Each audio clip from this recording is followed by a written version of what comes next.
अच्छा प्रकाश सर, एक छोटा सा काम। मैं अभी हाँ वरुण जी। के पास जा रहा हूं, जब लौट के आऊंगा तो ओके। आपकी बेस्ट फार्मा बेट्स कौन सी हैं? 3 महीने, जरूर। 6 महीने, 1 साल के टाइम होराइजन, जो भी टाइम होराइजन आपको समझ में आता हो, एक दो पिक्स लूंगा हाँ आपसे। जी। लेकिन बाजार में भारी गिरावट के बीच इस साल फार्मा शेयरों ने शानदार प्रदर्शन किया है। इसकी क्या वजह ठीक है, है। जानते हैं मेरे सहयोगी वरुण दुबे से। Varun, good afternoon. बताएं किस तरह का आउट परफॉर्मेंस है निफ्टी के मुकाबले फार्मा में, या कौन से स्टॉक्स किस तरह के रिटर्न्स दे रहे हैं, और क्यों बाजार को इस समय फार्मा स्पेस इतनी पसंद आ रही है?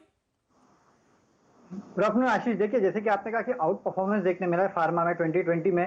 जाहिर सी बात है, जहां निफ्टी में Y2D करीब यानी कि इस साल करीब 27% की गिरावट हुई है, तो फार्मा में 12% के आसपास की गिरावट तेजी देखने मिली है।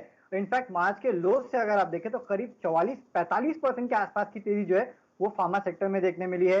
एक तो शुरुआत में जो आपने भी मेंशन किया था कि ये सेफ हेवन से डिफेंसिव है, तो उसके लिए इन काउंटर में कहीं ना कहीं मार्केट की गिरावट में कहीं ना कहीं लोग इनको एक्यूमुलेट कर रहे हैं। इसके अलावा और काफी सारे रीजन है जिसकी वजह से तेजी आई है।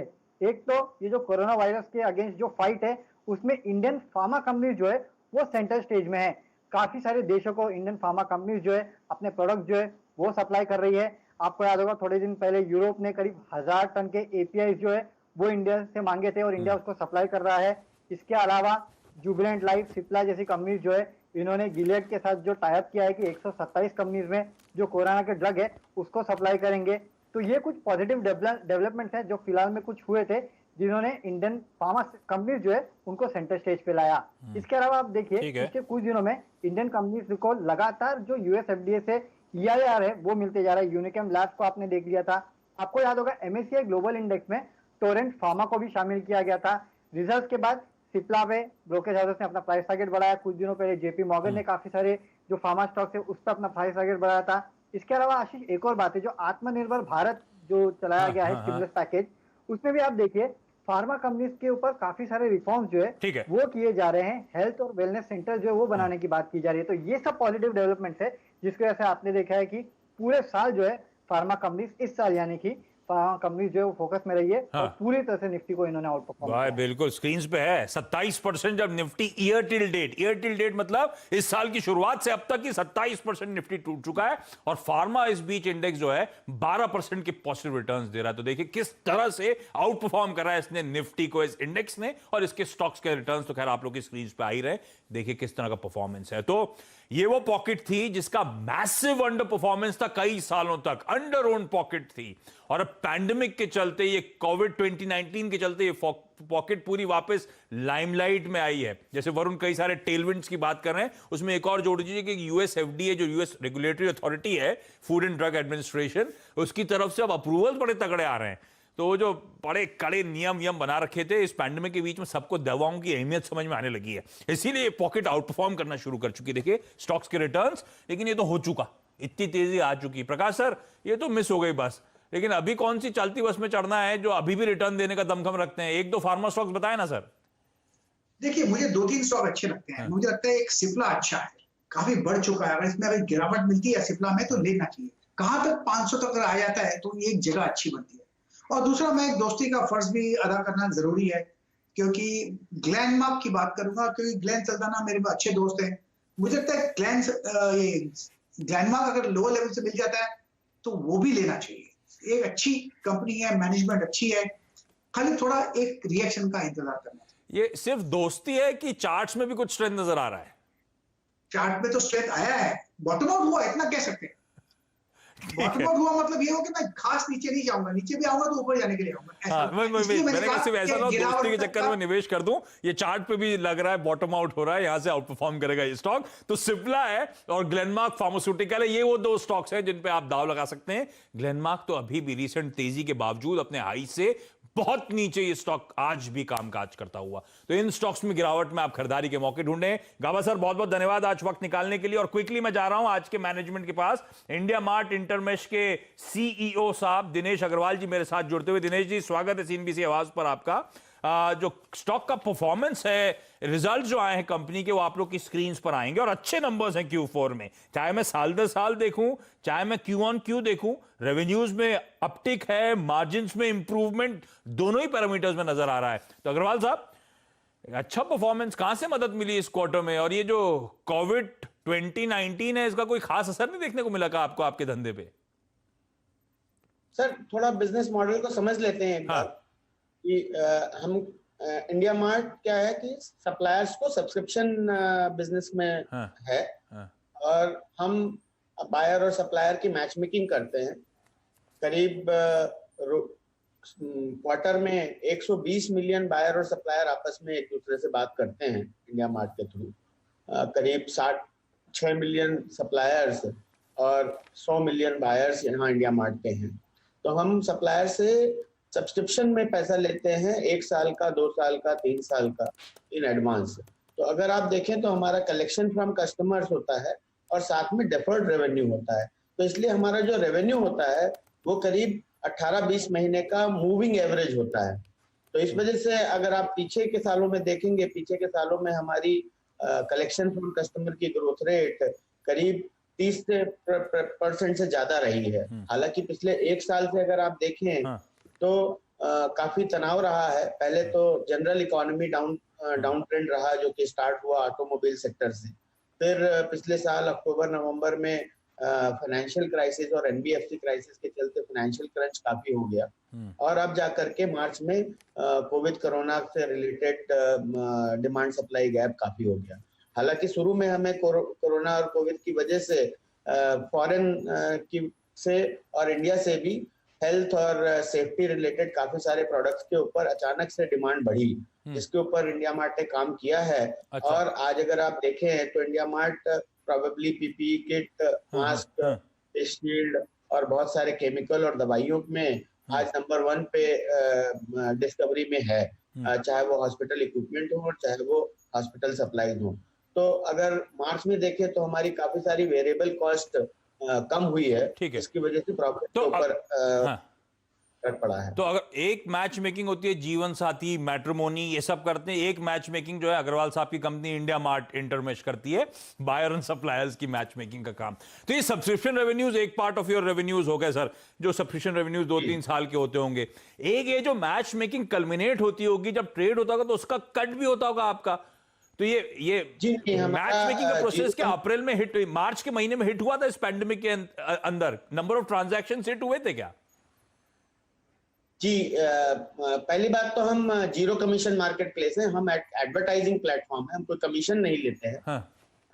जो सब्सक्रिप्शन फीस लेते हैं वही हमारी फीस होती है। दूसरी बात, मार्च में फर्स्ट हाफ तक सब कुछ काफी अच्छा चल रहा था। हाँ। लेकिन जैसे जैसे लॉकडाउन शुरू हुआ मार्च के सेकेंड हाफ में, तो हमारी डिमांड एकदम से प्लमेट कर गई थी towards the end of the March. और अप्रैल में भी ये सिलसिला जारी रहा है और हमारा ट्रैफिक, जैसे कि मैंने पहले अपनी अर्निंग्स कॉल में भी बताया था, हमारा ट्रैफिक ऑलमोस्ट 50% तक नीचे आकर के गिर गया था। जबकि अगर आप देखें तो मार्केट पूरी तरह से 100% शटडाउन था और ऐसे में अगर लोगों को कहीं कुछ सुविधा मिल पा रही थी कोई भी प्रोडक्ट खरीदने की या कोई भी प्रोडक्ट ढूंढने की, तो वो शायद इंडिया मार्ट जैसे ऑनलाइन प्लेटफॉर्मों पे ही मिल पा रही थी। इसलिए शायद हम 50% ट्रैफिक सेव कर पाए या बचा पाए। हालांकि हमारे ज्यादातर सप्लायर काफी परेशानी में हैं क्योंकि उनके बिजनेसेस क्लोज्ड हैं और उनके फर्दर उनके कस्टमर्स क्लोज्ड हैं। वहां पे डिमांड काफी ड्रॉप हुई है और लॉजिस्टिक्स में भी काफी कमी आई है। लॉकडाउन अभी भी नहीं खुला है और जनरली अगर आप देखें तो travel and tourism as a sector पूरी तरह बंद पड़ा हुआ है। इसके अलावा जितनी हॉस्पिटैलिटी सेक्टर है वो भी पूरी तरह से बंद पड़ा हुआ है क्योंकि काफी ऑटोमोबाइल सेक्टर काफी संकट में है। हाँ। तो ये तो मेजर हायर डिमांड वहां से आती है क्योंकि अभी काफी समय आने तक कम रहने वाली है। हालांकि अग्रवाल साहब, आप ठीक है, ये दिक्कतें हैं, 2 पार्ट में इस सवाल को तोड़ता हूं।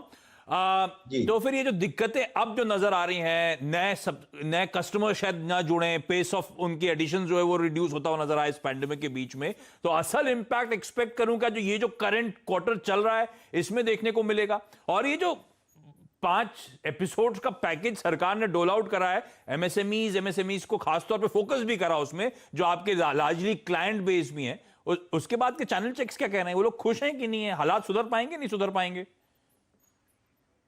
तो दोनों पार्ट में जवाब देता हूँ। यस, मार्च क्वार्टर में चूंकि 15 मार्च तक चीजें सब ठीक ही थी, तो इसलिए आपको मार्च क्वार्टर में कुछ ज्यादा असर नहीं दिखा है। लेकिन अगर आप थोड़ा करीब से देखें तो कलेक्शन फ्रॉम कस्टमर हमारा पिछले साल के लास्ट क्वार्टर के बराबर ही रहा है, इनफैक्ट 1% कम ही रहा है। और कैश जनरेशन फ्रॉम ऑपरेशन भी थोड़ा कम हुआ है। पिछले मार्च क्वार्टर में थोड़ा बहुत इफेक्ट दिखा है, लेकिन जून क्वार्टर पूरी तरह से उसका एक अच्छा नतीजा बताएगा, जब कॉस्ट और रेवेन्यू सब चीजों पे पूरा 3 महीने का असर दिखाई देगा। हैविंग सेड दैट, जो आप एमएसएमईज के लिए पैकेज की बात कर रहे हैं, तो एमएसएमईज का अगर आप देखें तो काफी परेशानी में चल रहे हैं। एक तो उनके बिजनेसेस बंद हैं, दूसरा जो मॉरिटोरियम ईएमआई पे दिया गया है उसकी वजह से उनकी इंटरेस्ट कॉस्ट बढ़ती जा रही है। तो अगर आप देखें, किसी ने अगर पिछले 2-3 साल में नई फैक्ट्री वगैरह डाली है तो उसके पास ऑलरेडी काफी लोन है, अब उसके ऊपर वो दोनों तरफ से फंस गया है, क्योंकि अगर वो उसके पास पैसे हैं नहीं ईएमआई देने के, और ईएमआई अगर वो नहीं देता है तो बैंक तो घर बैठे ब्याज लगाए जा रहा है, लेकिन उसका ब्याज बढ़ते जा रहा है। तो जैसे आप क्रेडिट कार्ड पे चाहे तो कम पैसे दे सकते हैं, लेकिन फिर आपको 36% तक एडिशनल इंटरेस्ट देना पड़ता है। और जब मोरेटोरियम की वो विंडो लिफ्ट होगी तो आप पे अतिरिक्त बोझ पड़ता हुआ नजर आएगा। इस टाइम तो एक रिलीफ समझ लीजिए, लेकिन वो बोझ तो पड़ना ही है इवेंचुअली। अच्छा, इस समय आपकी बुक्स में कैश और इन्वेस्टमेंट जो है अग्रवाल साहब 931 करोड़ रुपए का है। ये कैश और इन्वेस्टमेंट्स के म्यूचुअल फंड वगैरह में पार्क कर रखा है पैसा क्या आपने? और बाजार की गिरावट के साथ कुछ मार्क टू मार्केट उठाना पड़ेगा? अभी तक तो सारा का सारा डेट म्यूचुअल फंड्स में ही पार्क्ड है, short term debt mutual funds में, लिक्विड और short term debt mutual funds. इसके अलावा हमने 3 और यूसेज कैश के किए हैं। एक तो हमने व्यापार में एक इन्वेस्टमेंट करी थी पिछले साल करीब सितंबर में। व्यापार एक मोबाइल अकाउंटिंग सॉफ्टवेयर है, मोबाइल फर्स्ट अकाउंटिंग सॉफ्टवेयर, जो कि तो धंधे में इन्वेस्ट कर रहे हो आप इस कैश को, आप ये कह रहे हो। मेरे पास समय कम है, एक आखिरी सवाल। तगड़े ग्रोथ रेट थी Q1 में इस साल की 30% रेवेन्यू ग्रोथ थी साल दर साल, वो घट के 28 हुई। पिछले 2 क्वार्टर से 23%। तो पेस ऑफ ग्रोथ है वो ठंडी पड़ रही है। ऐसे में इस बीच FY21 के प्रोजेक्शंस क्या लेके चल रहे हो आप लोग? Back of the envelope calculation क्या कहते हैं? इंडिकेटर देखें, अगर आप लीडिंग इंडिकेटर देखें तो वो कैश फ्रॉम कलेक्शंस है, और कैश फ्रॉम कलेक्शंस की ग्रोथ पिछले 3-4 क्वार्टर में पहले तो वो 15% के आसपास रही अब दिसंबर तक, और मार्च क्वार्टर में वो ऑलमोस्ट 0% ग्रोथ रेट पे थी। तो अगर पूरे साल की आप ग्रोथ रेट देखें, जो कि पिछले साल 30-32% थी, तो इस साल मार्च 20 वाले साल में वो हार्डली 9-10% है। और अब गोइंग फॉरवर्ड, क्योंकि हमारे सारे के सारे कस्टमर्स एक बार के लिए बंद हैं, तो मुझे लगता है कि ग्रोथ पे काफी फर्क पड़ेगा, और अनसर्टेनिटी काफी ज्यादा है, और पैकेज जो दिए गए हैं सरकार की तरफ से वो भी नाकाफी मालूम हो रहे हैं, जिसके वजह से अनसर्टेनिटी काफी जारी रहने की उम्मीद है। ठीक बात। अग्रवाल साहब, बहुत बहुत धन्यवाद वक्त निकालने के लिए। अब देखते हैं ये पैंडेमिक का किस हद तक इंपैक्ट पड़ता है एमएसएमईज पर, इंटर्न आपके बिजनेस पे। लेकिन आपसे फिर रिकनेक्ट करूंगा सर जब उसकी जरूरत पड़ेगी। लेकिन आज थैंक यू जुड़ने के लिए। ब्रेक ले रहा हूं इस नोट पर। वैसे इस कमजोर बाजार में जब हम देख रहे हैं massive cell of, India mart इस समय भी फ्लैट रुझान के साथ, इंटरव्यू से पहले कुछ मोमेंटम पिकअप हुआ अभी भी, लेकिन फ्लैटिश नोट पे ही इस समय करेक्शन के बावजूद कामकाज। ऐसे में स्टॉक पे रणनीति क्या होनी चाहिए? क्या इस करेक्शन के जब माहौल है तो स्टॉक को एक्यूमुलेट करें या अभी रहने दें? इस पर बातचीत ब्रेक के उस पार सेठी फिनमार्ट के विकास सेठी साहब से।